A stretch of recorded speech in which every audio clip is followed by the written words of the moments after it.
Hey YouTubers, it's Charlie. This is going to be my non-spoilery Civil War review. I'm going to go ahead and assume that you know Spider-Man is in the film just because he's been in so much of the marketing materials, so there are a few minor assumptions that you probably know about the film. I don't know if I'd call it my favorite Marvel film now. It's definitely tied for first with Winter Soldier if it's not my favorite. It's probably going to take a couple more viewings before I decide. It definitely falls into the trap where you have all these characters, and even though they do an amazing job of using all of them in really interesting ways, there's all kinds of crazy Easter eggs that we can talk about in my Easter egg video, you can get a little distracted from what the main purpose of the movie is. And really the movie is about three characters, and they had a whole bunch of other stuff that they had to do in it, like set up Black Panther's character, introduce the Spider-Man character. So let's talk about the performances first. It's always amazing to watch Robert Downey Jr. when he goes on a tear, because even when he was a child actor, like if you go back and watch his films from the 80s, you can see that he's amazing. And even though I think he's a better actor than Chris Evans, I think Chris Evans' performance as Captain America is way better in this film. He definitely has the best performance, but his name is on the film, so it makes sense that he would have to bring the heat.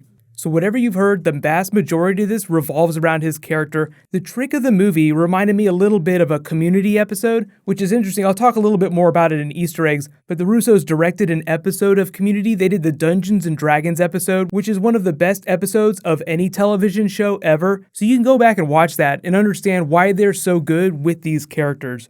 I've heard a couple different people call this film an apology, like Marvel's apology for Avengers Age of Ultron. I don't think that's totally fair. There is a lot of good stuff in Avengers Age of Ultron, but I think that Civil War does a better job developing its villain character. It also does a much better job with the Black Widow character. I think all the best Black Widow scenes in any Marvel movie are from both of the Russos movies, which is Winter Soldier and now Civil War. So if you really like Scarlett Johansson, Black Widow's character, she really shines in this film.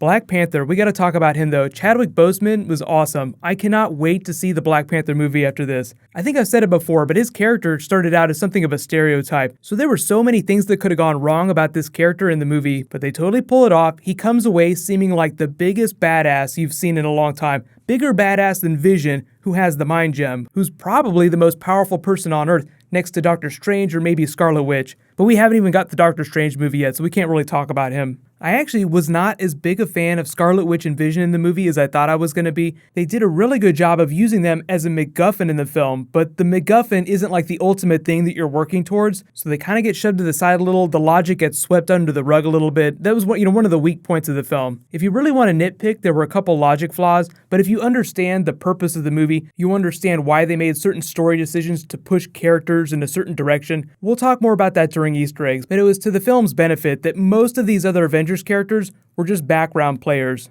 Spider-Man though, when you go see the movie, you will totally understand why it was so important for him to be in this movie, and it has absolutely nothing to do with his special powers or his abilities. It's all about the tone. Spider-Man balances the tone of the film in the perfect way. It is pure comic book Spider-Man. You will be so excited for the Spider-Man movie after you go see this. In the female characters, I'm so excited about Aunt May. She definitely feels in the vein of a Pepper Potts type character, someone who's smarter than they pretend to be. So I think that's going to be really exciting for the Spider-Man film, but we can talk about that when I post my spoiler video.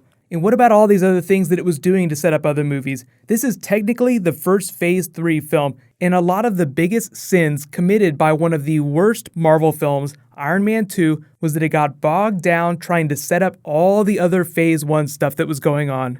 So again, they did a really good job of leaving things, letting you know where everything is headed. You have a clear idea of where all the characters stand, what the relationships are between them, and what might be happening the next time they show up.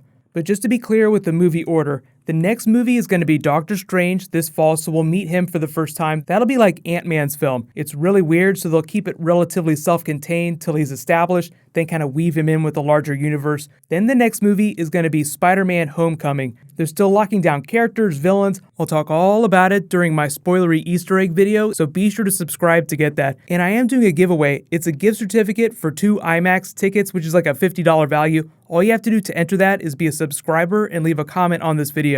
We could spend all day talking about Easter eggs and character relationships. Really, like the character relationships that I'm most excited for after this, like the character dynamics, are like the Spider-Man family unit. You have Peter Parker, Aunt May, and then you have Tony. I have a whole bunch of ideas about where they're taking those three people just based on what happens in the movie. Can't really talk about it till we get to spoilers. Cap and Bucky, totally love their scenes together, and the other two characters, kind of like the relationship between them, I can't talk about because it's kind of spoilery, so I'll talk about it a little during my Easter egg video. Because the movie does a really good job of pacing itself, setting things up in a really clear, logical way. Like I said, the villain, Daniel Bruhl, there are a couple really cool things that character keeps going back to, and it serves as his character development. It helps frame him in the universe, gives context for why he's doing what he's doing. His relationship with the other characters is going to be really interesting too, because Daniel Bruhl is just an amazing actor. So really everything in this movie just got pulled off so well that it is like the new benchmark for Avengers films. Technically, it's a Captain America film,